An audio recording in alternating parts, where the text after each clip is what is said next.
Next अब command line की जो सर्वर साइड की फंक्शनैलिटीज़ है बची है उनको इम्प्लीमेंट करते हैं। Let's start.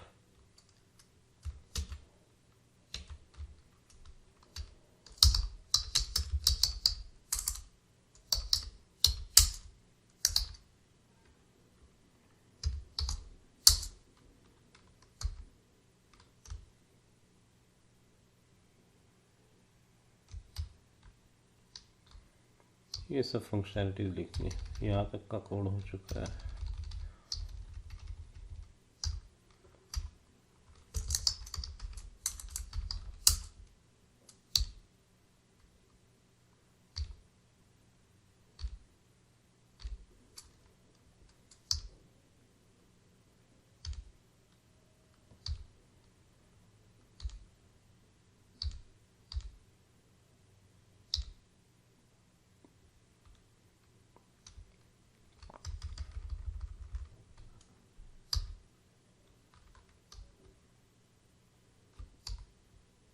यहाँ पे वैसे अपन 600 के लिए अब एक कंडीशन बढ़ा सकते हैं, फिर देखेंगे। और अगर एरर नंबर्स अपन डिसाइड करते तो यहाँ पे अपन 600 के लिए बढ़ा देते हैं पहले। Else if action server error number equal to 600 action server. अब इस केस में star error string equal to char star malloc size of char into strlen। 600 के लिए लो मेमोरी वाली स्ट्रिंग तैयार कर लेते हैं। Char star error 600 equal to low memory.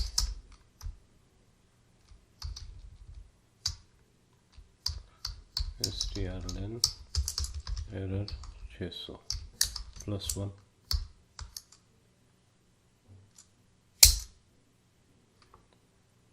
अब अगर एमएलॉक फेल हो जाता है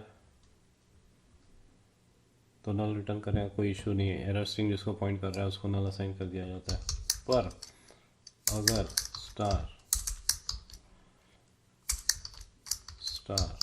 error string is not equal to null तो strcpy star error string comma error 600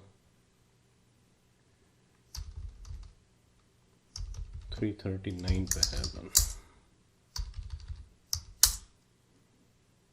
okay, बहुत सारे इश्यूज है। 336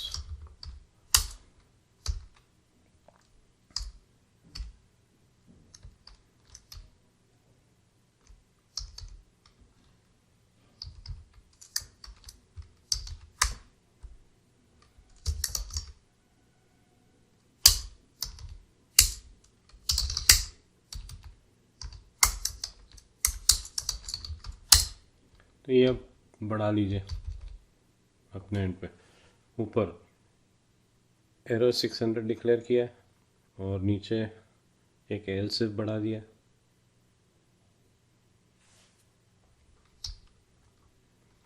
नेक्स्ट, अब get action name if request equal to null और request dash greater than action name equal to null तो return नल,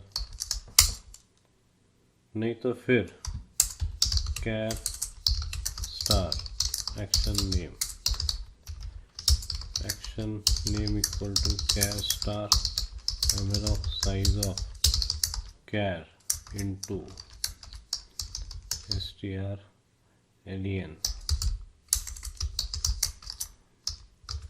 request dash greater than action name +1। अगर action name equal to null, और if request dash greater than error number equal to 601 and request dash greater than error string is not equal to null. तो free request error string equal to null, ये precaution लेना है हर बार। और request error number equal to 600। Request error के लिए भी अपन सेम सीरीज यूज कर लेते हैं, रिटर्न। नहीं तो अगर सब ठीक रहा तो एक मिनट यार, रिटर्न नल आएगा। strcpy action name comma request action name return action name. एक बार डबल चेक करना पड़ेगा। एक्शन नेम पॉइंटर डिक्लेयर किया, ये दोनों नल तो रिटर्न नल। मेमोरी एलोकेट करी, नहीं हो पाती है, और ये एक प्रिकॉशन, नहीं तो एरर नंबर 600 और रिटर्न नल।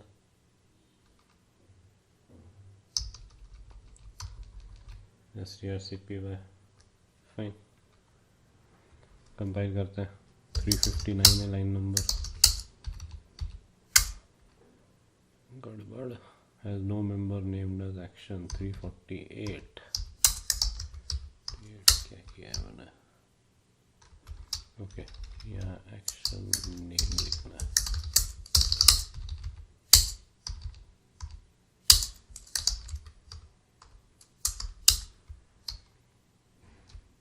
TCP action request get action name, ये फंक्शन लिख लीजिए।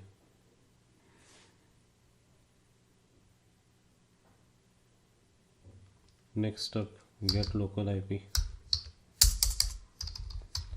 रैपर से तो underlying TCP get local IP ऐसी मेथड है, उसको कॉल करना है। उससे जो स्ट्रिंग मिलेगी वो रिटर्न करना है। तो char local IP if action if request equal to null, तो रिटर्न नल।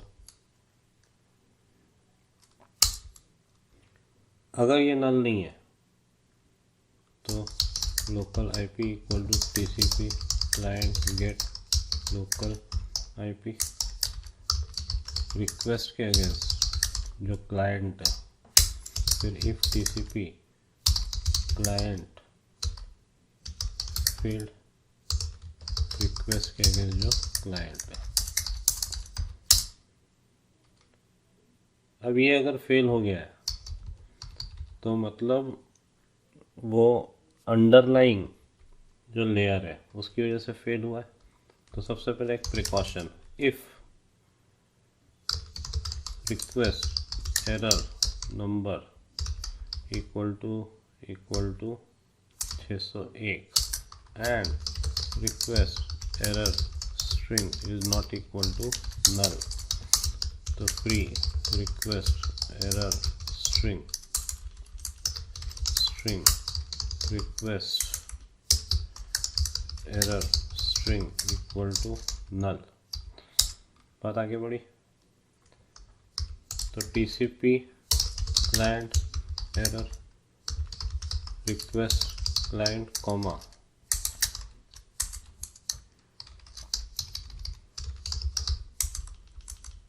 एम्परसेंड रिक्वेस्ट के अगेंस्ट जो एरर स्ट्रिंग है उसका एड्रेस पास कर दिया।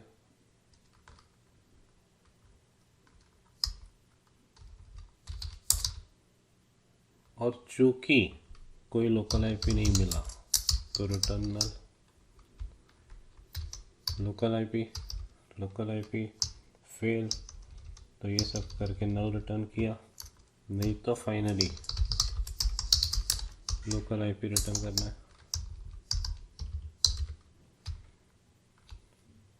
362 लाइन नंबर पे है ये।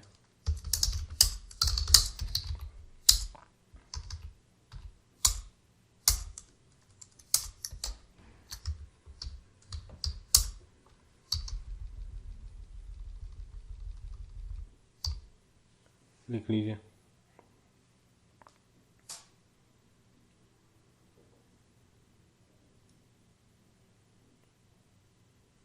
अब जिस तरह से लोकल आईपी की बात हो रही है वैसे ही लोकल पोर्ट, रिमोट आईपी। तो I think we should copy paste.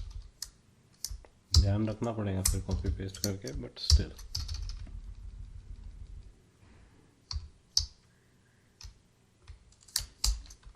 और ईमानदारी से इसको रिमोट आईपी,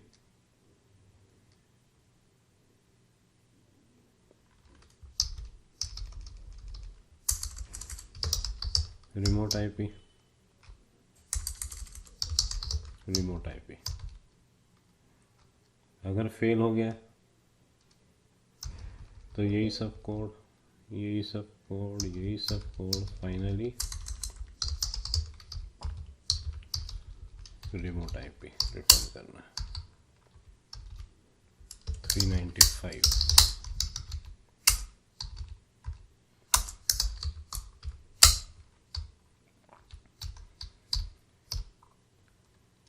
किसी भी action request get remote IP. और आप भी पैरेलल में कंपाइल करते हुए चलिए। समझने का काम उतना नहीं है कुछ खास, क्योंकि रैपर फंक्शन है सब। अब गेट पोर्ट, तो unsigned short INT port if request equal to null return 0।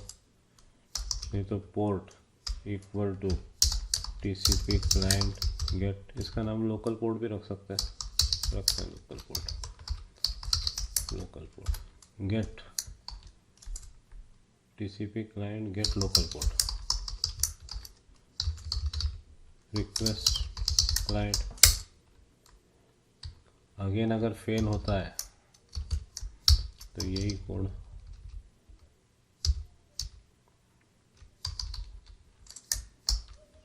Fail हो गया। 601 नॉट नल, ये सब किया, and finally return local port. इसी को कॉपी पेस्ट करते हैं, या पहले कंपाइल कर लेते हैं। लाइन नंबर 399 है। ओके, रिटर्न नल नहीं आएगा, वो कॉपी पेस्ट के हैजार्ड से। 410 रिटर्न 0। पॉज करके लिख लीजिए। अब इसको कॉपी पेस्ट करते हैं और ये हो जाएगा अपना रिमोट पोर्ट।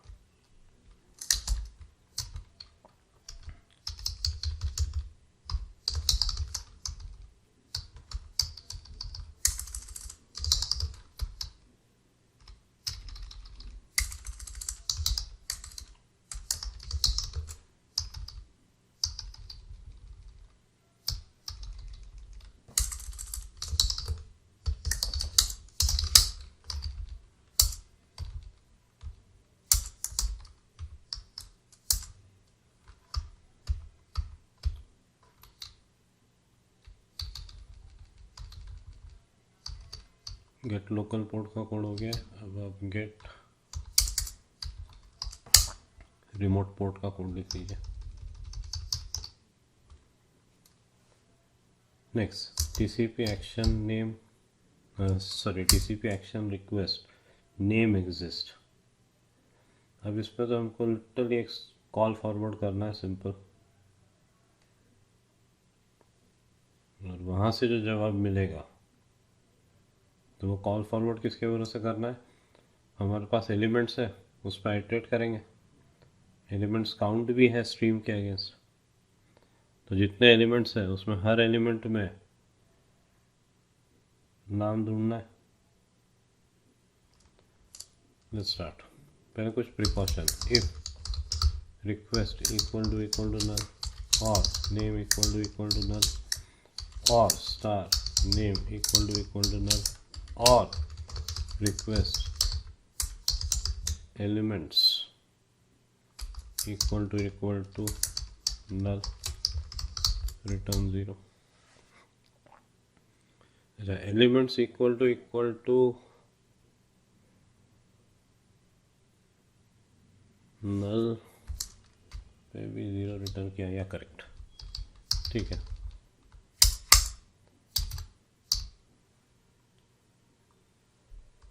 अब लूप, तो बाइट स्ट्रीम एलिमेंट्स का जो काउंट फैक्टर है उस पर चलेगा, तो सबसे, और हर साइकिल पे एक एलिमेंट मिलेगा, byte stream element star element, then char star element का नाम निकालेंगे, या फिर अपन ने वो जो इज मेथड लिखी है उसका यूज़ करते हैं। फिर लॉजिक के लिए एक फाउंड वेरिएबल ले लेते हैं, क्या UINT32Ti, या INT भी ले सकते हैं अभी तो।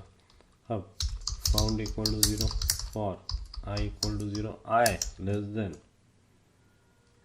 Get byte stream elements count request stream I plus plus, और हम चाहते हैं बार बार ये मेथड ना चले,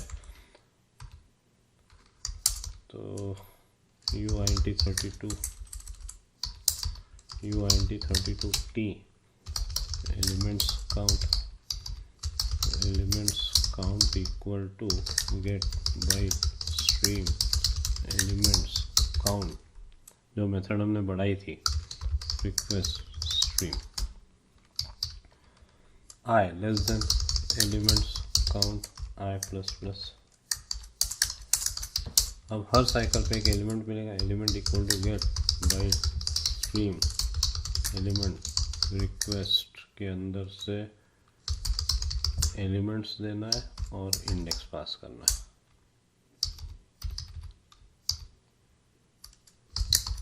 अगर element not equal to null, तो एक प्रिकॉशन, और जो हमने एक मेथड बनाई है उसको काम पे लगा देते हैं। If is byte stream element name element, तो रिटर्न 1 फॉर ट्रू, कि हाँ मिल गया।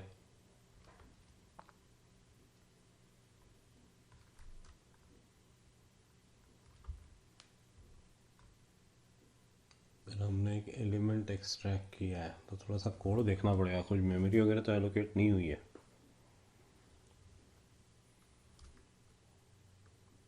अगर एलोकेट हुई है तो फिर कुछ समझना पड़ेगा अब इसका कोड। 447 लाइन नंबर है ये, दिस इज नॉट, यहाँ मेमोरी लीक का इशू हो सकता है।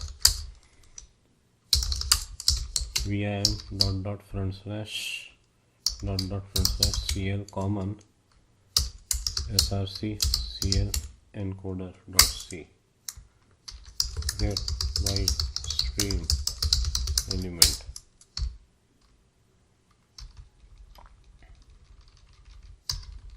ओके, मेमोरी एलोकेट हुई है।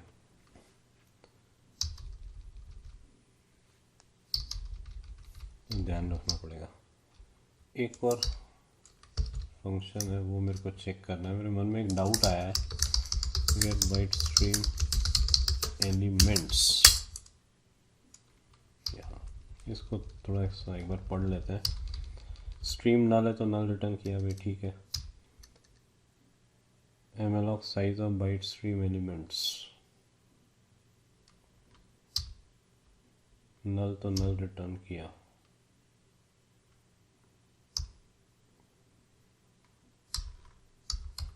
अब जो एलिमेंट काउंट है उतनी मेमोरी एलोकेट करी।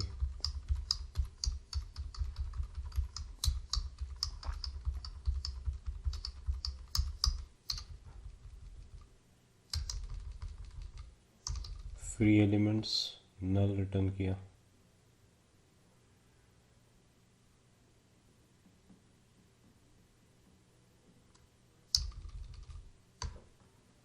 अब एक प्रॉब्लम है, ठीक है। See what I was thinking is कि अगर एलिमेंट्स ही नहीं आए तो, पर ऐसा कैसे हो सकता है, कमांड लेयर के केस में एटलीस्ट एक्शन नेम तो होगा। मैं उस ट्रैक में बता देता हूँ आपको मेरे मन में क्या डाउट आया अभी।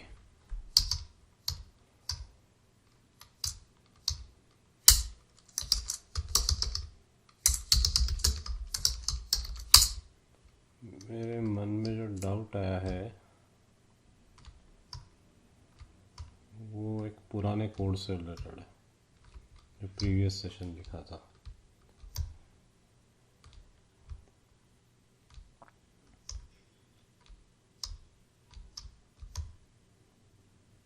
यहाँ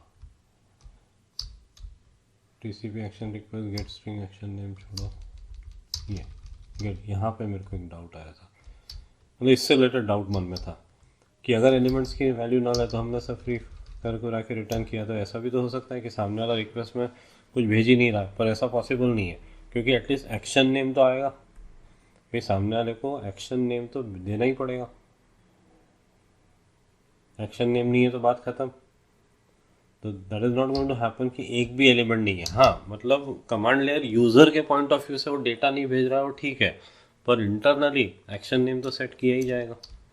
ठीक है, तो I was a bit confuse regarding that, तो मैंने बस डबल चेक कर लिया। Back to our code.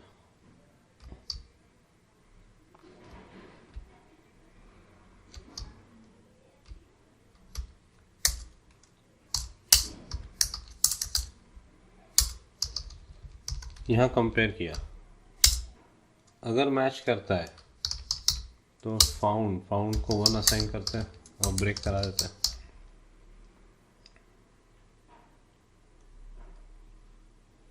और इस बाइट स्ट्रीम एलिमेंट की वजह से कोई मेमोरी एलोकेट नहीं हुई है, गेट बाइट स्ट्रीम एलिमेंट की वजह से मेमोरी ज़रूर एलोकेट हुई है।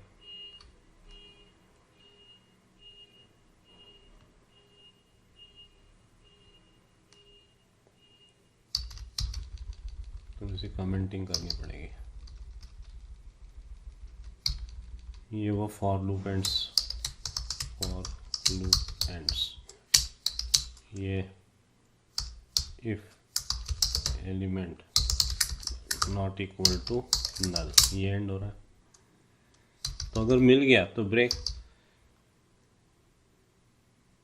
If element not equal to null, नहीं मिला मतलब ये मैच नहीं खाता इससे, तो ये एलिमेंट फ्री करना है, तो रिलीज वाइट स्ट्रीम एलिमेंट और नेक्स्ट साइकिल स्टार्ट हो जाएगा।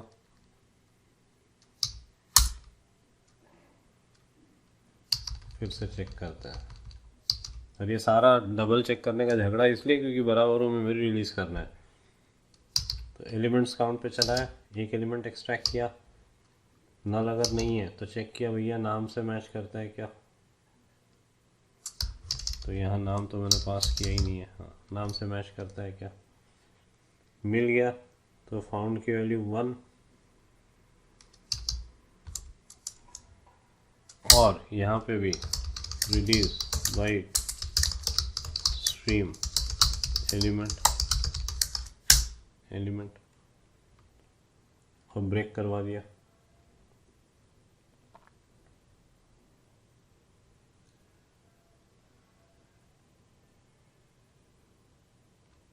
और अगर मैच नहीं करता है तो रिलीज करवा दिया, फिर नेक्स्ट साइकिल चालू और finally return found, yes now I am satisfied. ठीक है,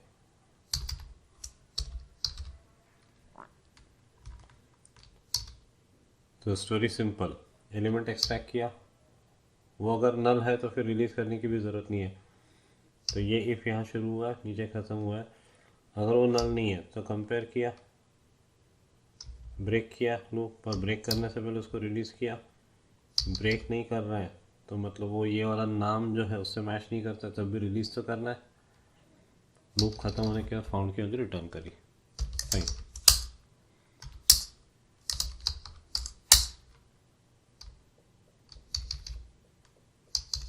ठीक है, 440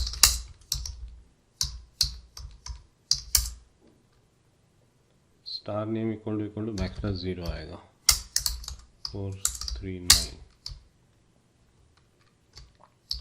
स्ट्रिंग टर्मिनेटर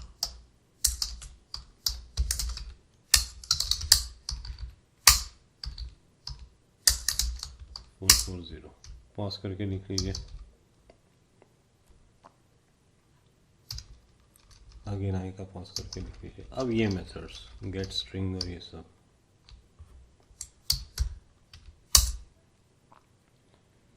अगेन रैपर है, पर प्रिकॉशन पूरे लेने पड़ेंगे।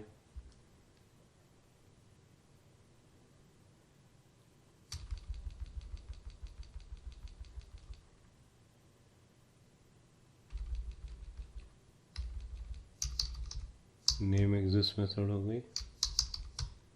अब गेट स्ट्रिंग, इसके पास नाम आता है, तो अब एलिमेंट्स में उस नाम को ढूंढना है, मतलब फिर वही लूप लगा के घूमना पड़ेगा।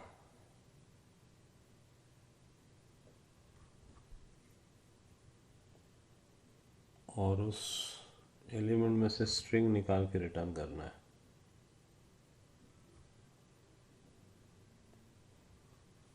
और ये भी चेक करना है कि वो स्ट्रिंग होना चाहिए, मतलब वो डेटा टाइप वो जो नाम है उसके अगेंस्ट स्ट्रिंग ही होना चाहिए। तो थोड़ा पेशेंस के साथ ये फंक्शन बनाना पड़ेगा। फिर ये सब एक जैसे ही है, इसके नीचे वाले सारे। चलिए कैर स्टार, क्या उस फंक्शन को एक एड्रेस पास करना पड़ेगा पॉइंटर का, जिसके अगेंस्ट वो डेटा रखा जाएगा, कैर स्टार वैल्यू। फिर एलिमेंट एक्सट्रैक्ट करते हैं, byte stream element star element. Precaution if request equal to null और नेम इक्वल टू नल और star name equal to backslash 0 और request dash greater than elements equal to null return null। इस if में नहीं फंसा तो एक काम करते हैं, अपन वो इज नेम वाली मेथड बना चुके हैं, ये मतलब TCP action request name exist वाली बना चुके हैं। तो ऐसे ही एक इंटरनल यूज, क्योंकि नहीं तो फिर ये हर ये नीचे के फंक्शन में लूप लगाना पड़ेगा ढूंढने के लिए। एक काम करते हैं, एलिमेंट एक यूटिलिटी मेथड जैसी हो जाएगी, get byte stream element and let's name it as by name request name. फिर वैल्यू या if element equal to null, तो if request dash greater than error number equal to 601 and request dash greater than error string is not equal to null, तो free request dash greater than error string request dash greater than error string equal to null request dash greater than error number 502 ले लेते हैं, या 602 sorry 602 name not present और return नल। या एक logic लगाते हैं तो शायद कॉपी पेस्ट करने में आसानी होगी। वैल्यू इक्वल टू नल और रिटर्न वैल्यू।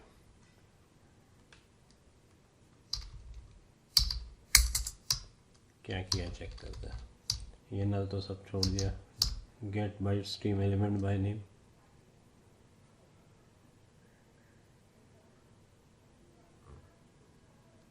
वो get byte stream element by name नाम का एक फंक्शन बनाना पड़ेगा।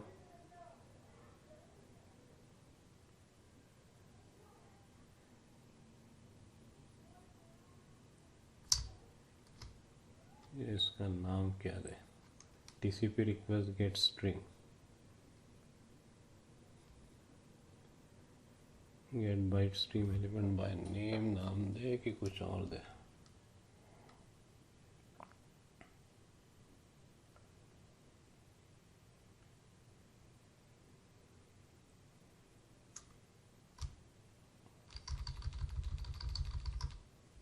TCP action request name exists.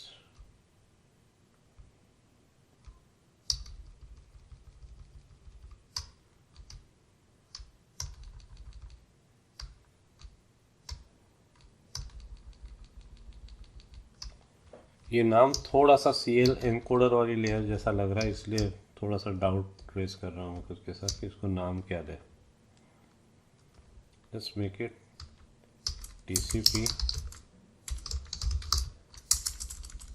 नाम बड़ा होगा चलेगा, TCP get TCP action request byte stream element by name, ठीक है चलेगा। अगर एलिमेंट की वैल्यू नल है और 601 और नॉट नल एरर स्ट्रिंग तो फ्री किया, एरर नंबर 602 और रिटर्न वैल्यू। बात आगे पहुंची।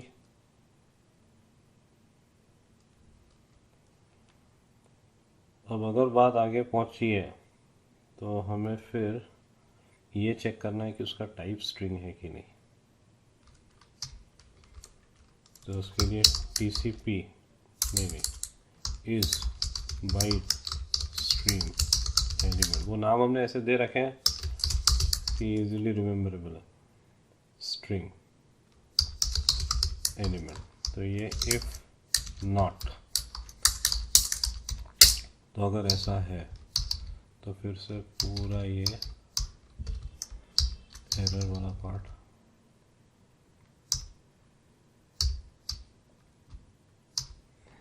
पूरे कोड में अगर आप देखा जाए तो 60-70% कोड ये एरर हैंडलिंग से रिलेटेड ही है। 603 कर देते हैं। Type is not as required, null return करेगा। बात आगे पहुंची, मतलब वो नाम है और स्ट्रिंग टाइप का ही है, तो get byte stream element string element ampersand value, और ये भी ट्रू फॉल्स रिटर्न करता है, तो इस पे भी इफ लगा देते हैं।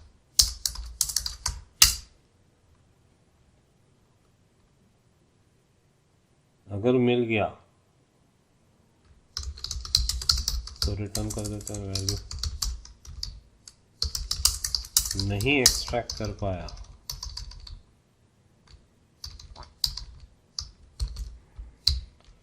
तो अगेन यहाँ तक का कोड आएगा।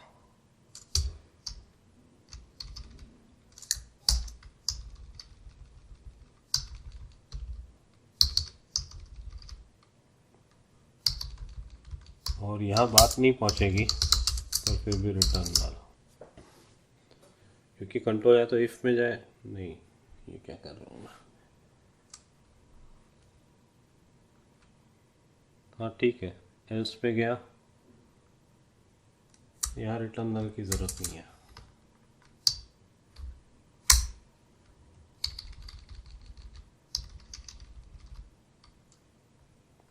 अब बहुत सारा कॉपी पेस्ट है तो एक बार पढ़ना पड़ेगा। अब देखिए ज़रा सा कोड है, अगर परफेक्ट वर्ल्ड हो तो इतना कोड लिखने की ज़रूरत नहीं है, 2-4 लाइन से काम हो जाता, पर बहुत सारी गड़बड़ियाँ कर सकता है। हम एपीआई बना रहे हैं, सामने वाला बहुत सारी गड़बड़ियाँ कर सकता है और ब्लेम हमको करेगा कुछ गलत हो गया तो प्रिकॉशन से रिलेटेड ही ज़्यादा कोड लिखना पड़ रहा है।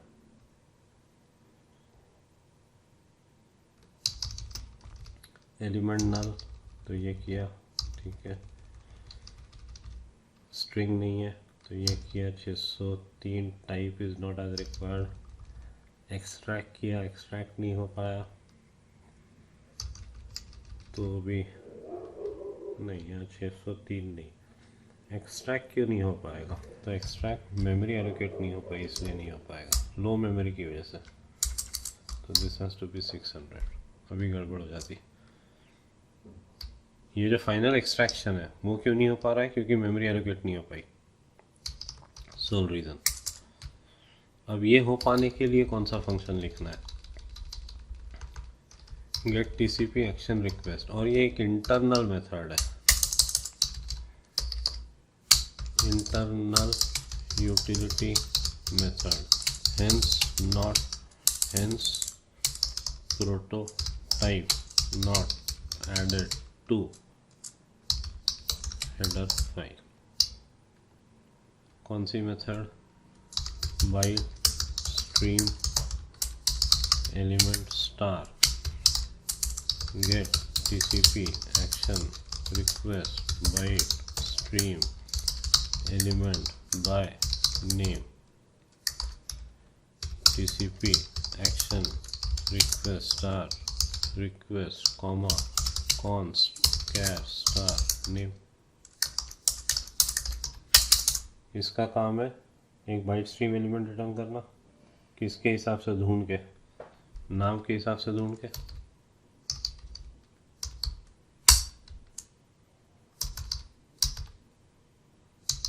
ठीक है, variable declaration bite stream element star element uint 32t I comma elements count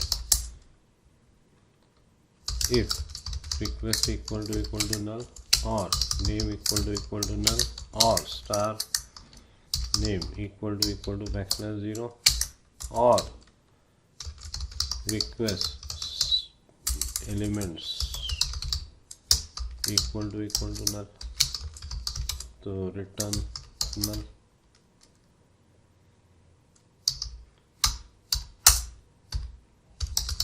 elements count equal to get byte stream elements count request stream for I equal to 0 I less than elements count I plus plus।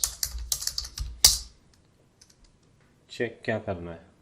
पहले एक element extract कर लेते हैं। Element equal to get byte stream element request elements I index वाला if is byte stream element name, ये function हमने बना रखा है एलिमेंट कॉमा नेम। तो लूप से ब्रेक,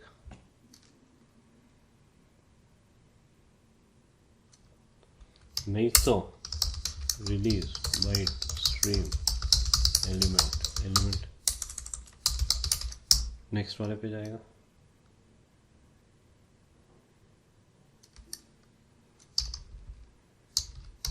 फाइनली रिटर्न एलिमेंट, पर लास्ट वाले से भी मतलब अंत तक मैच नहीं किया और लास्ट वाले से भी मैच नहीं किया तो एक गड़बड़ हो जाएगी। इस वजह से एलिमेंट इक्वल टू नल। तो एलिमेंट एक्सट्रैक्ट किया, मैच कर गया तो ब्रेक, नहीं तो रिलीज किया एलिमेंट को नल, अगला साइकिल चालू। लूप खत्म होने के बाद एलिमेंट की वैल्यू रिटर्न कर दीजिए, या तो नल या फिर जो मिल गया वो 475 475।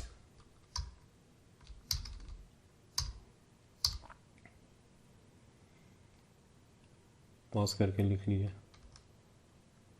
और फिर ये कोड गेट स्ट्रिंग पॉज करके लिख लीजिए, अगेन आएगा पॉज करके लिख लीजिए, अगेन आएगा पॉज करके लिख लीजिए। तो एक इंटरनल यूटिलिटी मेथड हो गई, गेट स्ट्रिंग वाली मेथड हो गई। अब गेट कैर वाली लिखना है। अब गेट स्ट्रिंग वाली कॉपी पेस्ट करते हैं,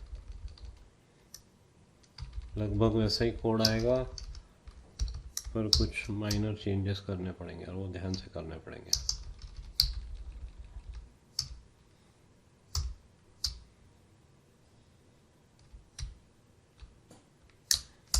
चलिए, तो start with char star value नहीं, सिर्फ वैल्यू आएगा, ये ऐसे ही रहेगा।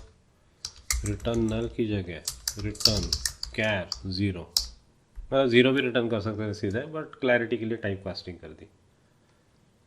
वैल्यू इक्वल टू क्या, कैर 0, डायरेक्ट 0 असाइन कर सकते हैं, कोई इशू नहीं है। पर ऐसा करूँगा तो फिर मेरे को ध्यान रहेगा कि फ्लोट रिटर्न करना है तो क्या, तो just as a precaution type का क्लैरिटी के लिए इंट्रोड्यूस किया।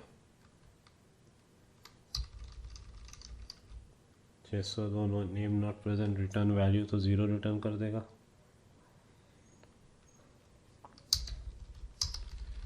इस बाइट स्ट्रीम एलिमेंट, स्ट्रिंग नहीं आएगा अब यहाँ पे, ये ध्यान रखना है। ये कॉपी पेस्ट करने के बाद ये करना भूल गए तो सब गड़बड़ हो जाएगी। तो रिटर्न वैल्यू नहीं तो get byte stream element char element comma ampersand value return value, else ये सब आएगा और रिटर्न वैल्यू।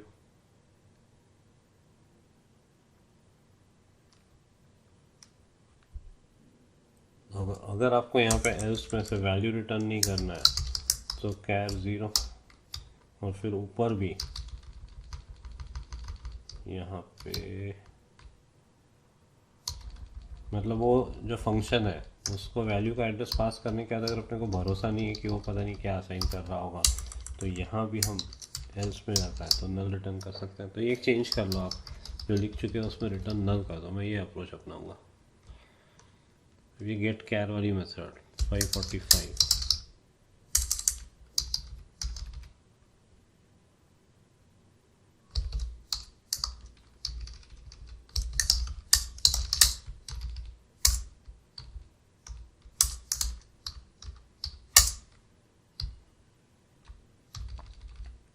पॉज करके लिख लीजिए। गेट कैर वाली मेथड अगेन आएगा, पॉज करके लिख लीजिए। अगेन आएगा, पॉज करके लिख लीजिए।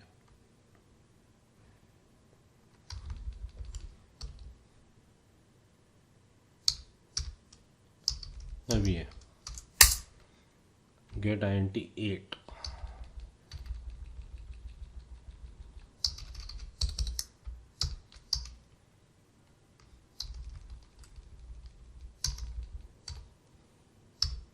Copy and paste. ये भी कर सकते हैं कि सब में पेस्ट कर देते हैं अभी फिर चेंज करते हैं, पर फिर वो थोड़ी सी मक्कारी हो जाएगी। INT 8T ये हट जाएगा, ये भी हट जाएगा। आई डोंट थिंक यहाँ हमें टाइप कास्ट देने की ज़रूरत है। देखिए ये नाम ढूंढने वाली मेथड लिखने से बड़ा कन्वीनियंस हो गया, नहीं तो बार बार लूप लगाना पड़ता। हालांकि कॉपी पेस्ट ही करते हैं फिर भी अननेसरी कोड बड़ा होता। फिर ये चेक करना है कि वो INT 8 है कि नहीं, नहीं तो INT 8 निकालना है, नहीं तो 0 रिटर्न करना है।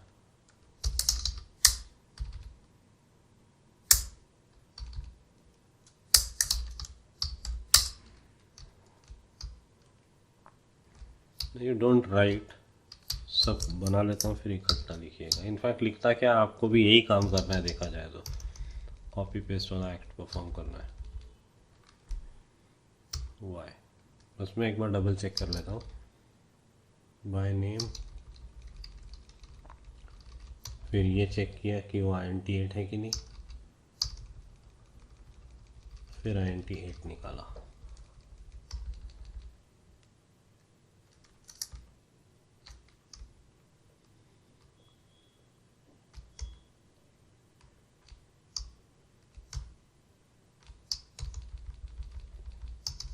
सब में पेस्ट कर रहा हूँ, paste paste paste paste paste paste paste paste paste paste.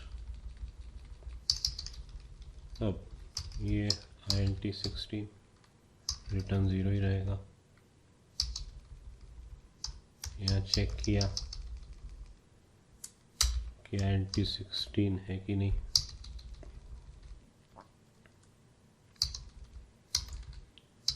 Sixteen है तो एंटी 16 एक्सट्रैक्ट किया,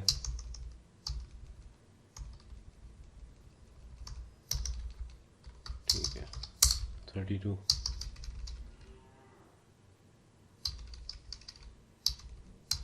चेक किया कि वो 32 है कि नहीं,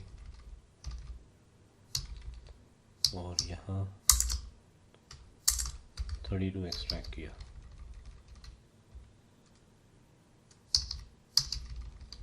ठीक है।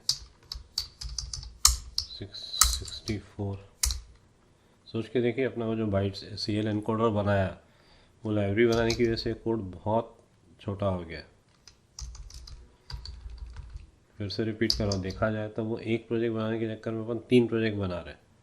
बन गए मतलब आगे का काम कितना आसान हो जाएगा। नेटवर्क लेयर तैयार है, कमांड लेयर यूज़ नहीं करना है, सीधे नेटवर्क लेयर का यूज़ कर सकते हैं हम फाइल ट्रांसफर्स वगैरह की एप्लीकेशन लिखने के लिए। और ऐसे कुछ नाम से फंक्शन एसोसिएट करके करना हो तो उसके लिए कमांड लेयर का यूज़ करके कर सकते हैं। मतलब ये चल जाए ना तो एक अलग ही खुशी मिलेगी, मतलब लिटरली स्माइल जब चल जाएगा तो। 64 हाँ, अगर गड़बड़ होती है तो बहुत टाइम लग सकता है गलती ढूंढने में, ठीक है। वो तो है जो भी है। 64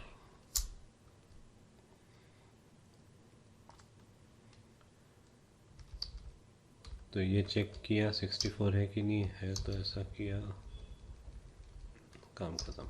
अब UINT8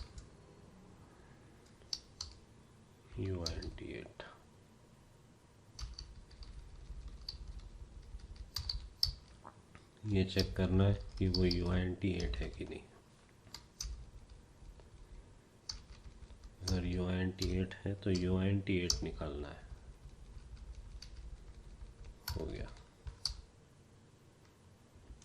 UINT16 ऊपर चेक कर लो उसको, UINT8 किया है कि नहीं, यस। UINT16 यहाँ चेक करना है कि वो UINT16 है कि नहीं।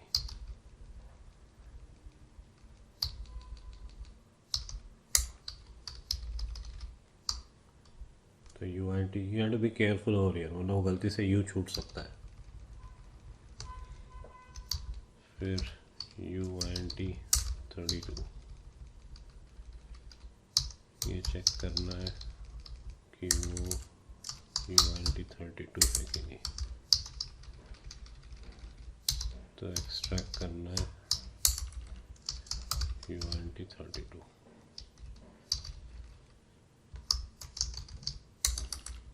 UINT64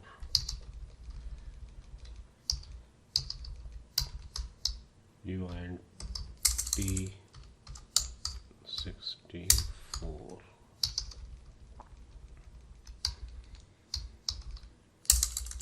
UINT64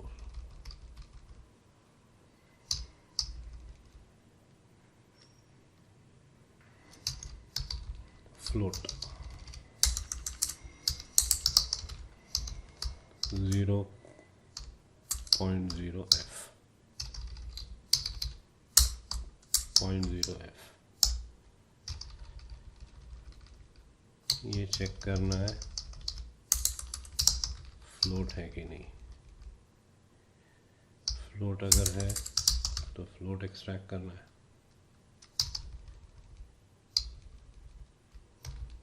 0.0f